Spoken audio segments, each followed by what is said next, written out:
Olha aí, depois de muita gente botar no canal, nos comentários, pedindo que o irmão Emanuel gravasse aqui um vídeo e tal, é difícil fazer no dia a dia a questão da gravação do vídeo, mas hoje eu vim aqui, onde ele mora, para ter uma conversa com ele, uma conversa diferente. Todos os outros diálogos foram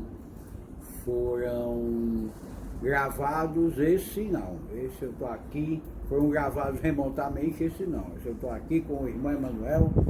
Irmão, dê seu oi, bom dia, boa tarde, boa noite, boa madrugada, ninguém sabe que hora vão ver. O pessoal do canal Língua Presa.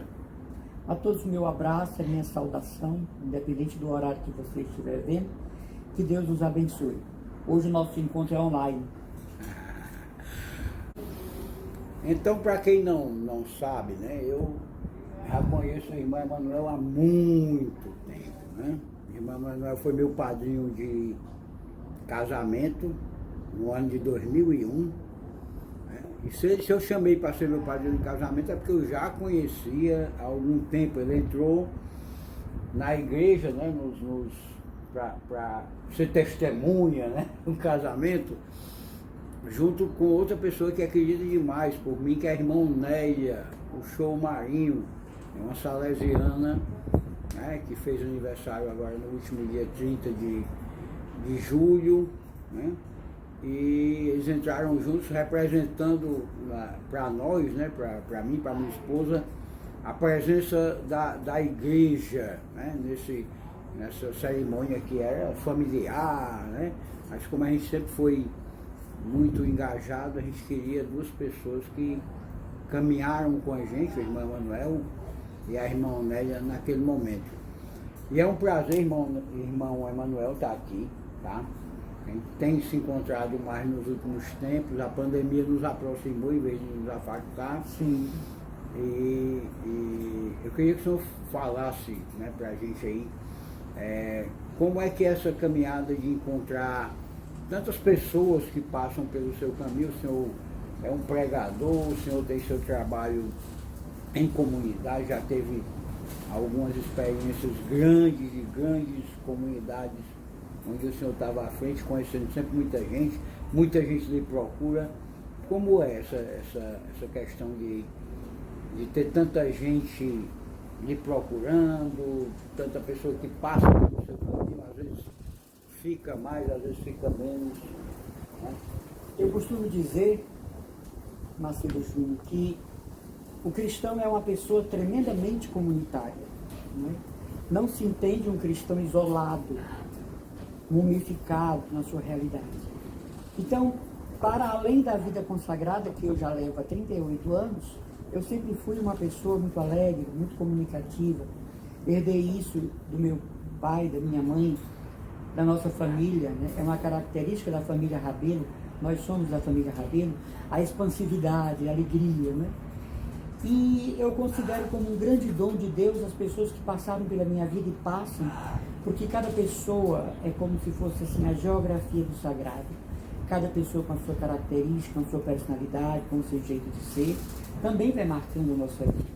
Não é apenas uma representação da minha consagração, mas respondem a essa consagração.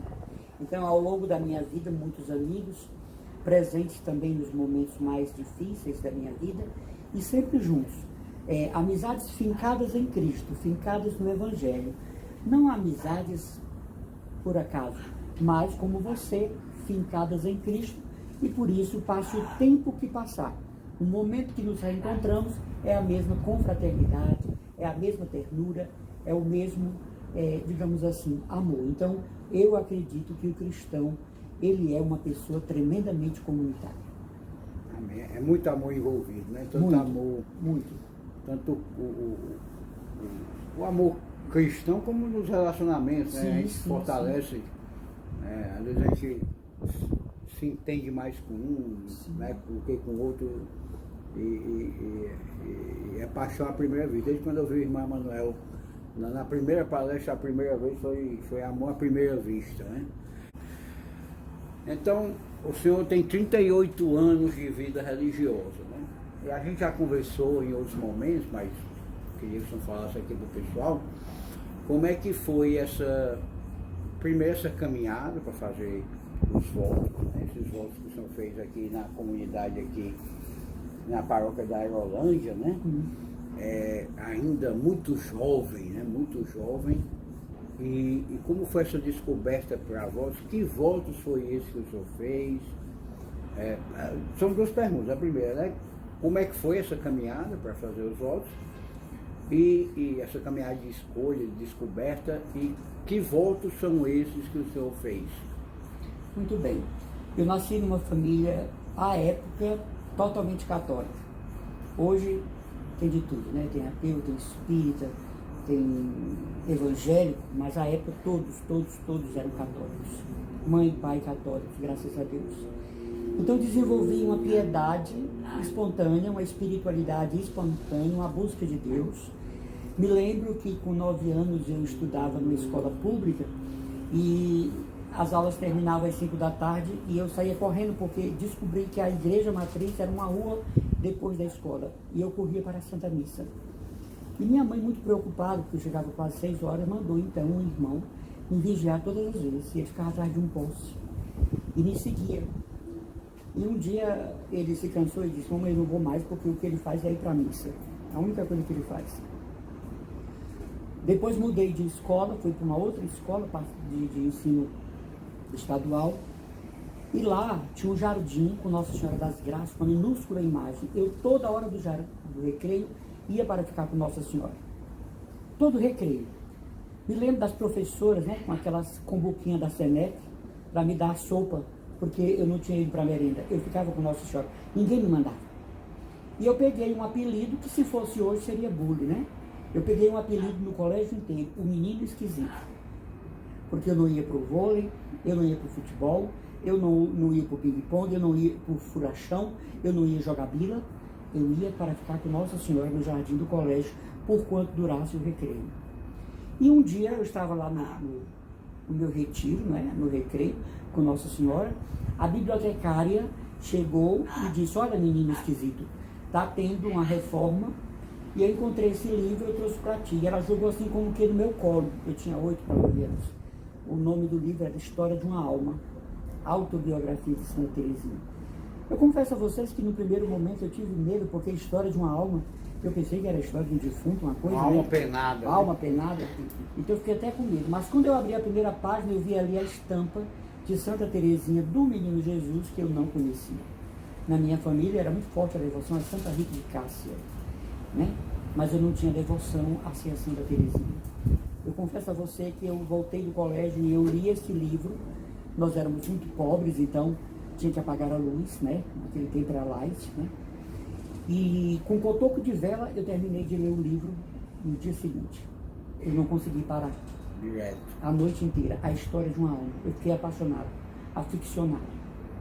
Então eu dato a minha vocação, o meu chamado, a partir da história de uma alma, da leitura da vida de Santa Teresinha. Aos 9 anos de idade. Aos 9 anos de idade.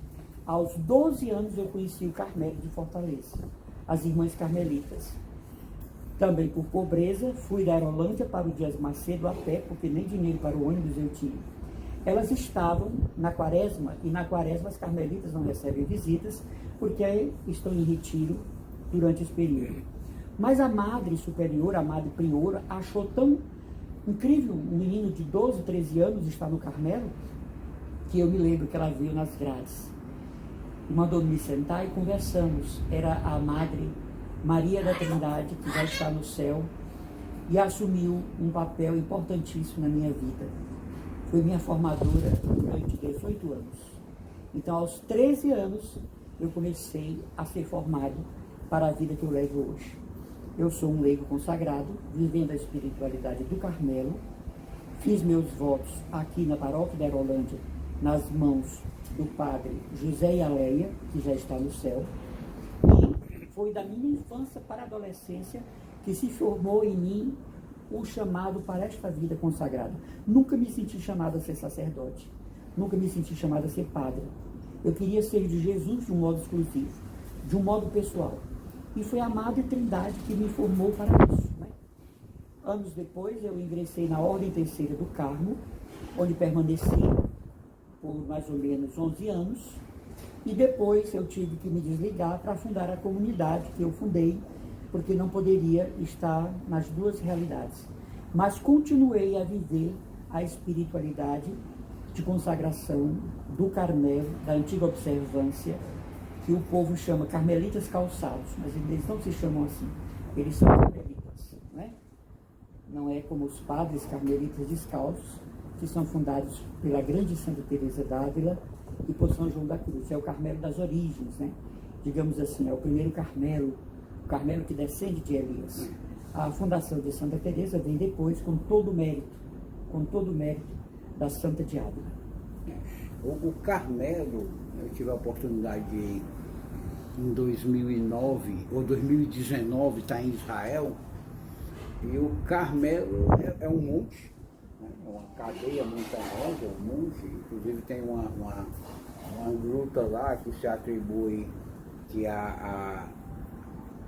na fuga para o Egito, talvez Nossa Senhora tenha ficado com José, mas é uma história sobretudo, né? Como o senhor falou, surge a partir de Elias, né? Elias é que começa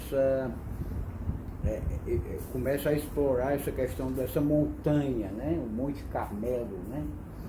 Como é que é essa história até chegar em Santa Teresa d'Ávila? Tem muitos elementos que não são muito bem documentados, mas que são bem interessantes, né? Segundo a tradição da ordem, depois que Elias morreu, um grupo de eremitas se reuniu no Monte Carmelo e ali eles cultuavam e pediam a Deus que viesse a mãe do Deus de Israel, a mãe do Filho de Deus de Israel. E esses eremitas viviam ali em torno de uma fonte, não é? E dali surge a herança carmelitana. Daí o nome Carmelitas, né? Oriundos do Monte Carmelo. No século XIII, Santo Alberto de Jerusalém vai estabelecer uma regra, porque até então era uma vida eremítica no Monte Carmelo, os monges eremitas, mas sem totalmente espontânea, né? Totalmente espontânea, isso, individual. Né? Individual, cada um ia porque acreditava naquele ideal. E Santo Alberto de Jerusalém estabelece a regra do Carmelo, né? Aquilo que deve ser. E aí os carmelitas passam a ser sacerdotes, passam a morar em mosteiros, passam a morar em ermidas, e tem agora um superior, e tem agora a autoridade, né, de quem os acompanha. Quando nós chegamos no século de Santa Teresa, ela se sente, digamos assim, na vontade de melhor viver aquela regra. Ela vivia num mosteiro de mais de 100 monjas, e em plena Idade Média, os conflitos de então, ela se retira com algumas monjas para viver esse ideal. Sofreu muito, ela, por conta disso, as incompreensões. Nós estamos no período do passeio pelas Índias, nós estamos no período das colonizações, nós estamos no período de Lutero, de expansão, de conflito, os erros e acertos da igreja na Idade Média, e aparece uma mulher, Teresa d'Ávila, querendo, digamos assim, reformar o Carmelo. Então ela sai com algumas companheiras e funda o Carmelo. Depois de muitos sofrimentos, ela é aprovada, mas porém ela precisa, entre aspas, se desligar e cria as carmelitas descalças. Mas o Carmelo em si continua a sua história como até hoje, não é? Oriundos lá do Monte Carmelo. O ideal original. O ideal original. Porque houve uma grande tempestade, e depois da grande tempestade veio um grande vento, e depois desse vento subiu do céu, do mar, como se fosse uma nuvem. E a tradição da ordem interpreta que essa nuvem é pré-figura de Maria. E os primeiros carmelitas já oravam, pedindo que nascesse aquela que seria a mãe do Salvador. Veja como é interessante, porque Maria vai surgir muito após Elias. Sim, muito após. Vários séculos após Elias. Isso. Mas, por que o Carmelo é tão fortemente mariano, né? Porque embora Maria, com o nome de Maria, né? Só tenha surgido depois, mas eles esperavam a vida da mãe do Salvador. Rezavam por isso. Né? Rezavam pela vida da mãe do Salvador. Então é um culto a Maria anterior ao nascimento de Maria. É tanto que no brasão das duas ordens, o Carmelo da Antiga Observância e o Carmelo Descalço, totus Marianos et Carmelos. O Carmelo é todo de Maria. é uma ordem eminentemente mariana. Para mim sempre foi confuso isso, porque eu não entendia como é que existia uma devoção tão grande dentro do Carmelo a Maria, se o Carmelo era anterior a Maria. Para mim sempre foi uma confusão entender, mas 6 a 8 séculos, né? nós Antes. estamos falando de bem explicado, né? Como é muito, a nossa religião é uma coisa fantástica. É um Nossa espetáculo. igreja, eu sempre digo isso assim, a nossa igreja é linda demais, né? Quer dizer, a espera do Salvador, né? A espera do Salvador, como a gente sabe, né? A doutrina diz que Jesus veio na plenitude nos tempos, né? Você tem toda a história da igreja antes da vinda de Jesus, antes da existência de Maria, que também nós acolhemos e nós, né, trazemos. Eu estava falando essa semana sobre batismo, eu falando, né, a prefiguração do batismo em Noé, né? Em Noé, nas águas do dilúvio, na passagem do Mar Vermelho. Quer dizer, a igreja nunca perde essa sequência, né? Nunca perde essa história. Não é uma história que vem de Jesus para cá. Jesus foi a plenitude dos tempos, né? Mas é uma história desde a criação. Essa igreja eu em maneira menor, mas sou muito apaixonado pela igreja. Como é essa paixão? O senhor é muito mais do que eu, vive, né? Entregou sua vida inteiramente de A a Z a essa igreja. E como é assim? Uma igreja, a igreja que teve seus erros como instituição, nunca como doutrina, mas como instituição, tem seus acertos, é feita de homens pecadores. Como é amar essa igreja para o senhor? Para mim a igreja é santa, não é? Pecadores somos nós. O pessoal diz assim, a igreja é santa e pecadora. Não, a igreja é santa e a igreja santa. É santa e santa. Pecadores somos nós. E eu gosto de pensar na herança apostólica porque é uma segurança. Eu já disse isso em diversos áudios que eu mandei para tanta gente. Eu, irmão Emanuel Maria, não conseguiria estar numa igreja que Jesus não fundou. Com todo respeito ecumênico aos nossos irmãos evangélicos, ortodoxos, anglicanos, luteranos, nada de pessoal ou de, não é? Mas eu não conseguiria como pessoa. Então a tradição apostólica e a segurança histórica me dá assim uma alegria de pertencer a essa igreja. Então eu vejo os defeitos da igreja, as decepções, os conflitos, como uma coisa tão pequena diante da imensidão que é a igreja, desse mistério que é o corpo de Cristo.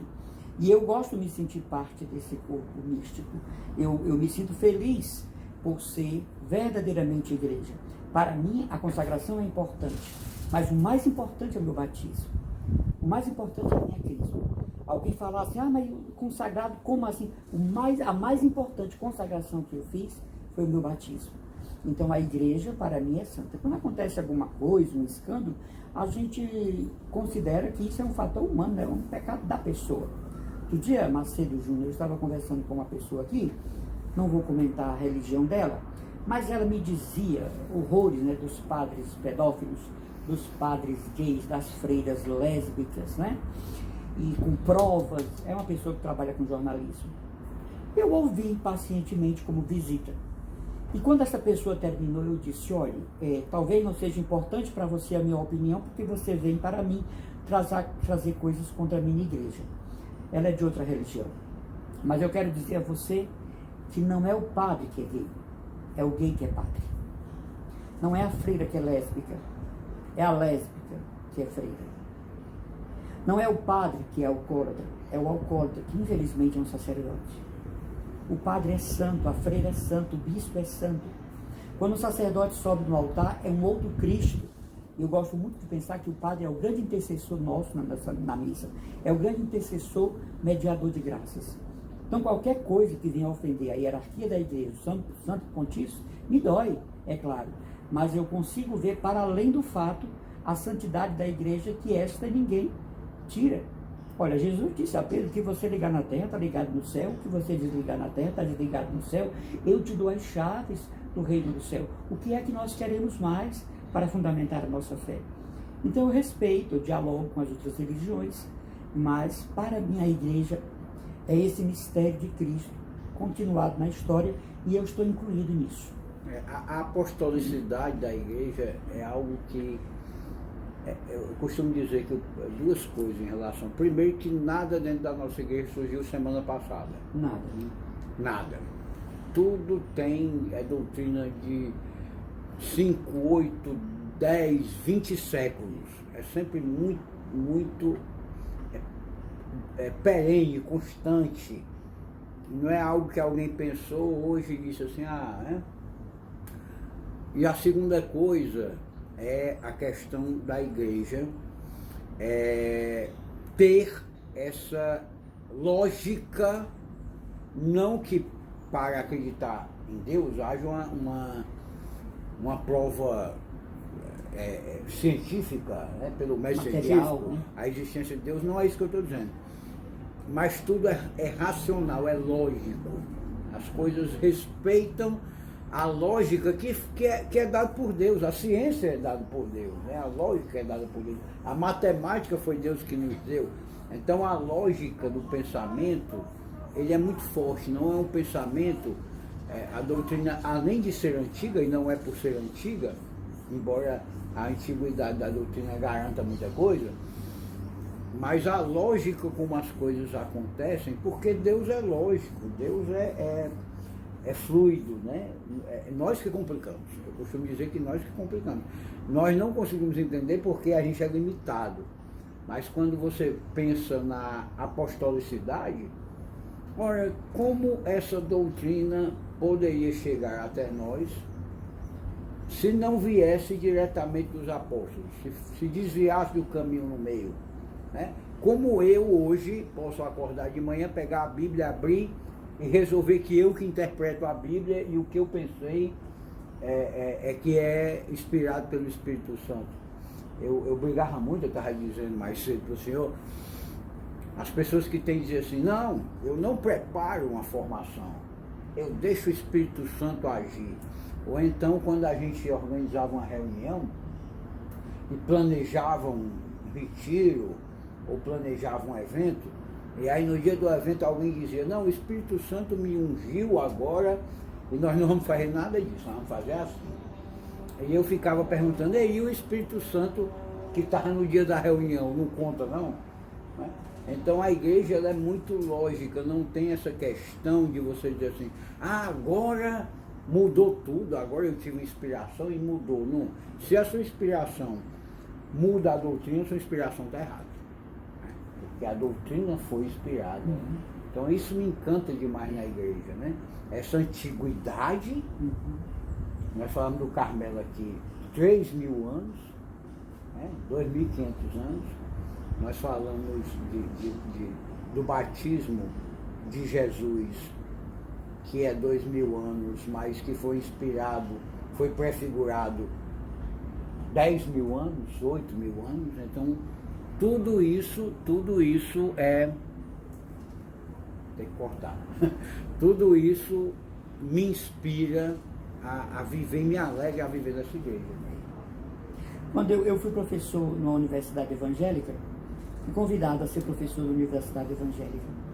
E eu tinha no mínimo 10 pastores evangélicos em cada sala de aula. Eu tinha 9 turmas. Então eu dizia para os meus alunos, com muito respeito, claro, que a fé cristã, ela é expansiva. A figura de Jesus é amada em tudo que é canto, né? O hinduísmo, o budismo, enfim, até mesmo no Alcorão, não é? Entre os muçulmanos se cita Cristo. Então eu dizia para os meus alunos, com todo respeito aos nossos irmãos evangélicos, que a fé deles só ia até Lutero e dali não passava. E até Calvino e dali não passava. Nós não encontramos a comunidade cristã evangélica antes de Lutero. O que tem antes de Lutero são heresias. Isso. Não é? Contestação de verdades absolutas. Então, de Lutero para cá, até a última igreja fundada semana passada, é uma interpretação livre que gerou tudo isso. Porque nos nossos irmãos evangélicos não há um corpo de doutrina, não há magistério. Então, é a livre interpretação. Por isso que uns guardam o sábado, outros não guardam, uns cortam o cabelo, outros não guardam, não cortam, uns batizam crianças, outros não batizam. E eles seguem Jesus porque é um direito deles. Mas daí a questionar que a Igreja Católica... Outro dia eu vi um pastor na internet dizendo que o fundador da Igreja Católica é Constantino, imperador. Ora, se Constantino deu liberdade de culto aos cristãos, é porque a igreja já existia. Então é uma coisa que precisa estudar um pouquinho, né, para entender. Agora, a pessoa se sente bem numa igreja evangélica, é outra história. Encontrou a paz lá, é outra história. Mas quando a gente trata de falar da igreja de Jesus, a gente não está falando, como você disse, de uma coisa invisível, aleatória. Não, a igreja de Jesus é uma coisa fixa. Ela é humana, ela é estabelecida na história, ela tem referências históricas e a gente precisa entender isso, né? É verdade. Com todo respeito, repito, a fé de quem pensa diferente, mas a Igreja de Cristo é a Igreja Católica, com tudo aquilo que ela tem, que você goste ou não, mas aí é uma questão pessoal. A negação, o tripé da nossa fé, é a Sagrada Tradição, a Sagrada Escritura e o Sagrado Magistério. Esse é o tripé da fé católica. A negação desse tripé, e que gerou, no final das contas, a possibilidade de livre interpretação da Bíblia, para mim tem dois problemas sérios aí. Um é a livre interpretação da Bíblia, outro é a negação da tradição, que acontece com a Reforma Protestante. Mas eu nem falo da Reforma Protestante porque foi uma opção que eles fizeram, ok, abraçaram a opção. O que me incomoda hoje mais, e há muito tempo, é a negação desse tripé dentro da própria igreja. Sim. A negação do tripé dentro da própria igreja. Ou por soberba, ou por falta de conhecimento mesmo, né? Um dos objetivos desse canal é trazer a doutrina da igreja muito claramente, né? Deixar isso claro e tentar contribuir de alguma maneira. Mas hoje eu percebo, quando você fala de sucessão apostólica, aí eu vejo um cristão católico não aceitando as orientações de um bispo. Isso é negar a tradição apostólica. Quando eu vejo mudanças de doutrina, eu escutei um dia desse uma pessoa dizendo que o Espírito Santo estava esquecido na igreja, estava ausente da igreja, foi o movimento tal que trouxe o Espírito Santo para dentro da igreja.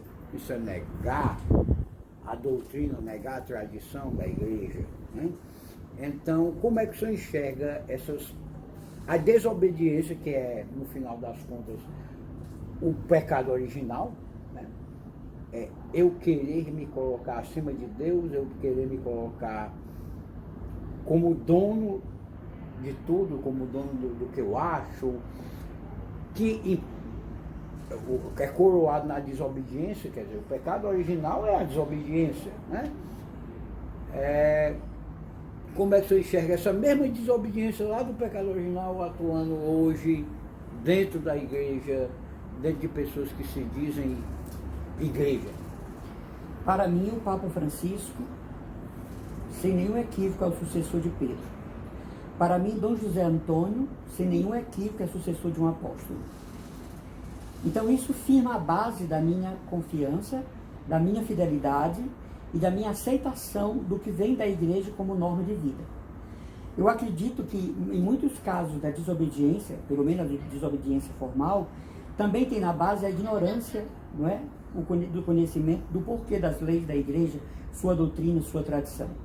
A desobediência vem também por conta de uma não vivência prática, né, do próprio batismo. E também porque existe próprio nas pessoas um espírito de rebelião contra as coisas estabelecidas, o que não funciona na Igreja Católica. Então, quando nós, por exemplo, desobedecemos o arcebispo, nós estamos obedecendo ao Papa Francisco. Nós estamos indo contra todo o contexto histórico da Igreja. Quando eu aceito o credo da Igreja em partes, eu estou desobedecendo. Quando eu acredito em algumas coisas, outro dia as pessoas conversavam comigo, eu estou enfermo, eu estou no isolamento social, mas eu posso conversar com as pessoas pela internet, claro. Alguém dizia, eu sou católico, mas não aceito Maria. Também alguém dizia, eu aceito Maria, mas não aceito o culto das suas imagens. Eu sou católico, mas sou contra rezar pelos mortos.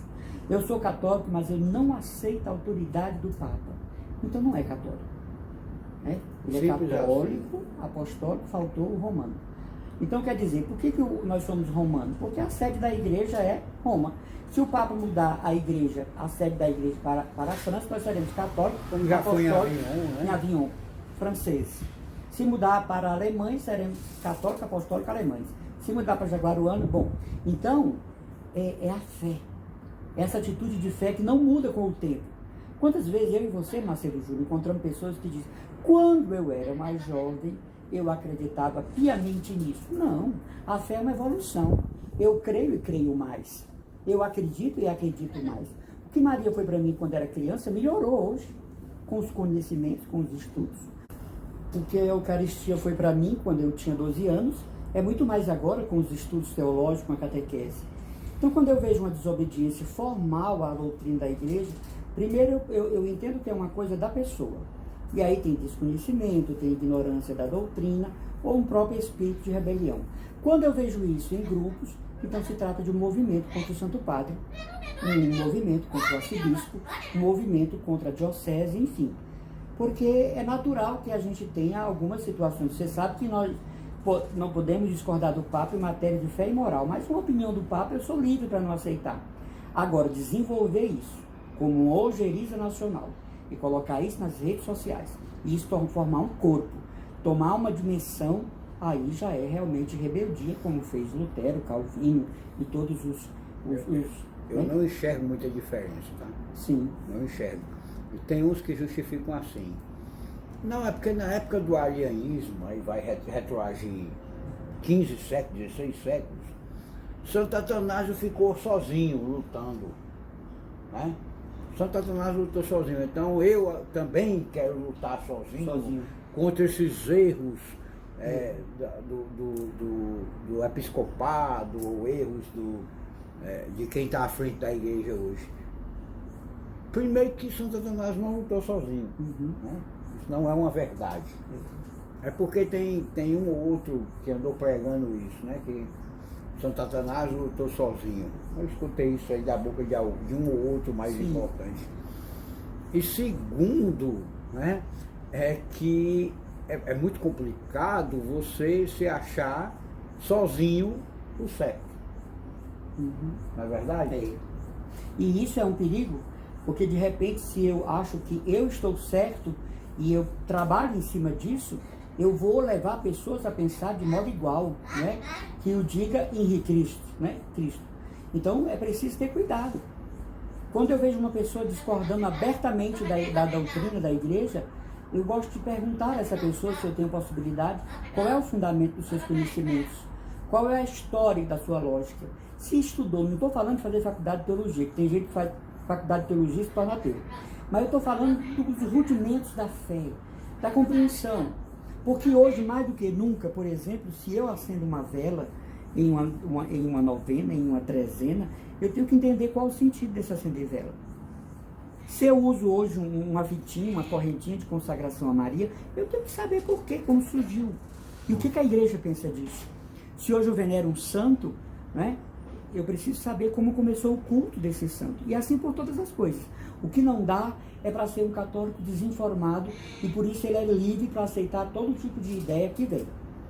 Às vezes nas assembleias pastorais, às vezes nos cursos, a gente vê o formador, o palestrante dizendo coisas graves. Eu mesmo já fui. Então o que é que a gente faz? A gente peneira aquilo e tenta perceber o que está por detrás da ideia daquele homem, que às vezes, infelizmente, é um sacerdote, às vezes é uma religiosa, não é verdade? Então a gente peneira, por quê? Porque aquela pessoa pode estar com má intenção de desviar os irmãos da fé e criar para si um apogeu, de que é uma pessoa muito importante, muito inteligente, tem milhões de seguidores na internet, mas quanto à sua fidelidade à igreja, à Santa Sé, aí não dá. Não dá porque eu tenho que fazer uma opção. Eu já fui a vários congressos que ouvi coisas absurdas. Mas nós precisamos peneirar e saber ficar do lado da igreja, porque isso é que é ser cristão católico. Não existe o católico livre. Nós estamos ligados ao arcebispo, ao Santo Padre, à igreja. Não tem aquela história de dizer assim, eu sou católico lá em casa. Não existe isso. Você é católico da minha cabeça, né? Pronto, é do meu jeito. Não. Tem uma canção que diz assim: novo jeito de sermos a igreja, nós buscamos, Senhor, na tua mesa. Tudo bem, mas é preciso ver que novo jeito é esse. Então a pessoa não pode se dizer católica, apostólica, romana e pousar como palestrante, como pessoa teólogo de alta especialidade. É complicado quando a gente fala do novo dentro da igreja. Vou dar um exemplo: Vaticano II, que muita gente diz que é o novo, a grande novidade dentro da igreja. É uma grande novidade que manda olhar para o passado. Sim. Quando a gente fala de catequese, o Vaticano II manda olhar como era feita a catequese nas origens. Uhum. É o novo É. que olha para o passado. Não é o novo do nada. E até hoje mal interpretado. Até hoje mal interpretado, desviado, né? Julgado de maneira muito desprezível, julgado de maneira muito cruel, por um lado, e por outro lado, seguido de maneira errada, em muitos casos, mal interpretado. Uhum. Então, o novo, dentro da igreja, é sempre voltar para a origem. Isso é o novo. Isso é o novo. Né? Às vezes a gente começar a caminhar e vai se desviando, e aí, em determinado ponto, qual o novo? Volta para onde era para ir, volta para a origem. Esse é o novo dentro da igreja. Uhum. E é por isso que a igreja é tão bonita, né, irmão? É um jardim florido com variedades e algo assim inesgotável. O discurso sobre a igreja é inesgotável. Várias, como você falou, jardim florido, várias flores. Sim. Não existe uma maneira só de viver sua religiosidade. Eu costumo dizer, né? Padroeiro das missões. Você tem um missionário, né, que ia para todo canto, o padroeiro da missão, e você tem uma santa reclusa, clausurada, que é padroeira das missões. E os dois são padroeiros. Os dois são padroeiros das missões. Espiritualidade, vivência totalmente diferente. E as duas agradam, né? De suave ou doce. Que representa. Hoje está surgindo na igreja uma coisa muito bonita. Você não precisa ir para um mosteiro para ser eremita. Hoje existem os chamados eremitas urbanos. São rapazes e moças que decidem viver vida contemplativa na sua casa, no seu apartamento. Então eles são eremitas, né, urbanos. Não que a entrada nos mosteiros acabou, mas hoje não é mais uma condição sine qua non, né? Você pode ser um monge, um eremita em sua casa. Claro, estou falando de uma vocação pessoal. Quem tem vocação de entrar para a clausura deve correr atrás dessa vocação o quanto antes. Hoje se fala que as congregações não têm vocações. Mas por quê? Porque a moça lê o folheto vocacional, mas quando ela entra lá dentro não é nada daquilo. Então, é uma decepção muito grande. As congregações precisam voltar às suas origens. O novo é voltar para o começo. Exato. Uma vez eu cheguei para uma congregação e eu ia dar uma palestra, né? E pedi o livro da fundadora para ler. E a responsável lá disse, não, a nossa fundadora era uma louca. Então como é que uma louca, conduzida pelo Espírito Santo, funda a congregação que já está em 17 países? Então essa ideia era muito perigosa. De onde essa irmã tirou a ideia de que a fundadora, porque recebeu graças místicas, era uma louca? Não cite. Nossa fundadora era uma louca. Então, quer dizer, esse tipo de ideia é pertinente e perigosa porque desassocia. E quando desassocia, é tipo a interpretação que nós falamos, é a livre interpretação. E não é. De repente, você não pode substituir as espécies sagradas por pipoca, por queijo, por bolacha crack. Não pode substituir o vinho por cachaça. Por cachaça, né? A hóstia por queijo coalho, não dá. Não pode. Então, de repente, é uma celebração no meio do povo e para o povo. Mas o que o povo quer é a missa com as sagradas espécies. Com certeza. O povo não quer esse sincretismo, como eu falei outro dia, não é? E aí é difícil, porque às vezes a pessoa que defende essa ideia, digamos assim, entre aspas, é uma autoridade eclesiástica. Então você vai conversar sobre, você recebe uma penalidade.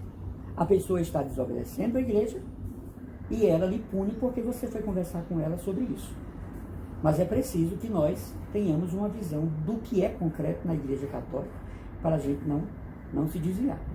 E para a gente ir concluindo nossa conversa hoje, né, entre outras, o senhor mais do que ninguém sabe que não há como entrar nessa defesa da igreja sem sofrer, né? Muito. Todo mundo que entra na defesa da igreja pode se preparar para sofrer, pode se preparar para ser criticado, dentro e fora da igreja. Os de fora porque nós cobramos, mostramos um caminho, né? Um caminho que nós não podemos abrir mão. Claro que com muito amor, né? O amor, se não tiver amor também, não adianta querer evangelizar, ou doutrinar, ou ensinar, porque sem amor, nada do que você está falando vale. Né? Eu vejo muita gente dizendo assim, não, porque eu vou lá dizer qual é a verdade. Sem amor não vá não. Sem amor fica em casa. Fica em casa é o melhor. Fica caladinho, que é a melhor coisa que você faz. Porque você não está querendo trazer a pessoa para enxergar a verdade. Você está querendo arrotar arrogância, arrotar conhecimento, né? Vomitar sua empáfia, sua, né? Converter, você não está querendo não. Então, sem amor, não faça nada, né? E do outro lado, dentro da igreja, porque muitas, assim como na época de Jesus, e assim como sempre, vários profetas no Antigo Testamento denunciar a realidade dentro de quem se aproveita das coisas em benefício próprio sempre traz problema. Né? Sim. A perseguição por causa de defender a igreja fora é até compreensível e nós devemos esperar. Agora, dentro da igreja é o mais doloroso. Você vê um sacerdote perseguindo alguém e depois subindo ao altar e no sacramento da confissão é algo assim antagônico. Você vê uma religiosa difamando alguém, destruindo a honra e a reputação do próximo e depois indo à capela rezar a liturgia das horas. E aí a gente cai no que o senhor tinha falado aí no começo, né? Não são padres mau caráter, são mau caráter e são padres. Não é? A figura de padre dele é intocável. Né? Os sacramentos que ele ministra são vários, que eles fazem em persona Christi. A figura dele tem que ser respeitada, tem que ser honrada, não se pode bater de frente, não se pode publicamente, né? Mesma coisa vale para os religiosos, mas são humanos. Né? E nós mesmos, né? O Papa Francisco diz assim, né? Por que não eu? Né? Por que não eu? Então, quando é que nós também não fomos por orgulho, por egoísmo, por autocentrismo, nós não acolhemos bem uma crítica que não foi dada, né? Então a gente olha para os religiosos, olha para os padres, olha para os leigos e olhamos primeiro para nós. Sim, para nós. Para nós. E aí, para poder ter como denunciar, como agir, na verdade. Exato. É essa a vivência. Então, quando acontece isso dentro da igreja, o mais triste é esse. Mas nós convivemos com pessoas humanas, né? Aquela pessoa que me provoca, que me persegue, tem um passado, teve uma educação de família, sofreu traumas, talvez até muitas mutilações psicológicas. A gente tem que dar um desconto geral. Mas quando é um comportamento persistente, aí a gente precisa rezar muito e pedir o Espírito Santo que esclareça aquela pessoa. Eu, particularmente, não admito uma pessoa consagrada, um sacerdote, difamar e destruir a honra e a moral do próximo. Eu, particularmente, isso me escandaliza. Agora, como você diz, ao mesmo tempo que me escandaliza, me obriga a não praticar isso com ninguém, que aí seria a hipocrisia das hipocrisias. Mas o padre é humano, a freira é humana, e a nossa oração, o nosso testemunho equivale a um perdão, né? A uma retroação a esses comportamentos. E nós também somos responsáveis pela conversão deles. Sim, muito. Nós também somos responsáveis. Então, tem alguém na sua pastoral, ciúme pastoral, né?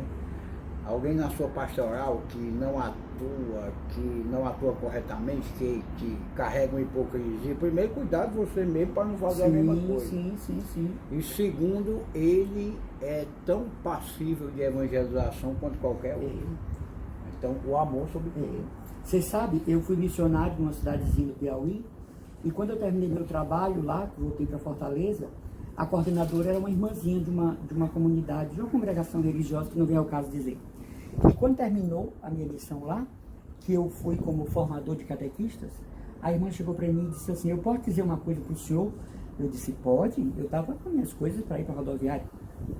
O senhor esteve aqui tantos dias, mas eu queria que uma religiosa, que o senhor soubesse que eu nunca fui com a sua cara. A irmã, que eu caí das nuvens? Eu disse, a senhora não vai com a minha cara? Ela disse, nunca fui. Eu disse, pois vai com a sua, que eu vou com a minha. Né? Se a senhora for com a minha cara, eu vou ficar um sujeito descarado. E ela caiu na gargalhada, e eu dei um abraço e mandei esse bobagem. Eu não vim aqui para ser amado, eu vim aqui para anunciar o Evangelho e aprender com vocês, né? E até brinquei com ela e disse, mulher, deixe de confusão, nós amamos o mesmo homem, né? E ela ficou assombrada, eu disse, Jesus. Então quer dizer, veja, um religioso, a esposa de Cristo. Eu não fui com a sua cara. O objetivo do encontro não era isso, mas eu vi aquilo com a pessoa da irmã, porque a congregação é muito virtuosa, tem um carisma belíssimo. Mas depois ela se descontraiu e deu o seu recado e foi embora. Mas é possível que aconteça isso, né? De pessoas dentro da igreja não gostarem de nós, mas nunca que seja por causa da doutrina da igreja. Com certeza. Então, irmão, agradeço em estar aqui hoje. Eu que agradeço. Se Deus quiser, muita divulgação. Sou um homem, como eu lhe disse, que eu fui paixão à primeira vista. Uma pessoa muito ungida que encanta por buscar evangelizar. Encanta por buscar ser espelho para transmitir Jesus. Amém. Vai ter outras coisas acontecendo, eu agradeço demais e mando só uma mensagem aí no final para o pessoal do canal Língua Presa. Para vocês que estão nos vendo e ouvindo, muita paciência, muita tolerância com esse isolamento social. Eu tenho atendido online muitas pessoas depressivas, desesperadas, ansiosas. Está passando. As coisas estão voltando ao seu normal. Tenha um pouco mais de paciência. E eu quero sugerir, você nunca teve tanto tempo para rezar como agora. Tanto tempo para ler a Sagrada Escritura, os documentos da igreja, a vida dos santos como agora. Faça desse período um retiro pessoal. E reze. Reze por todas as pessoas. Inclusive nós estamos rezando por todas as vítimas de Beirute. Uma intenção para o seu isolamento social. As vítimas de Beirute. Os corpos que ainda não foram encontrados. As pessoas que os hospitais não estão dando conta de receber. E eu estou em comunhão de oração com você. Façamos desse período, nada é por acaso, meus irmãos. Façamos desse período algo histórico da nossa história. Deus, Nossa Senhora do Carmo, Santa Teresinha, abençoe vocês. E rezem por mim também, porque eu tenho um contrato com Deus, eu só vou na última topic. Até mais, pessoal.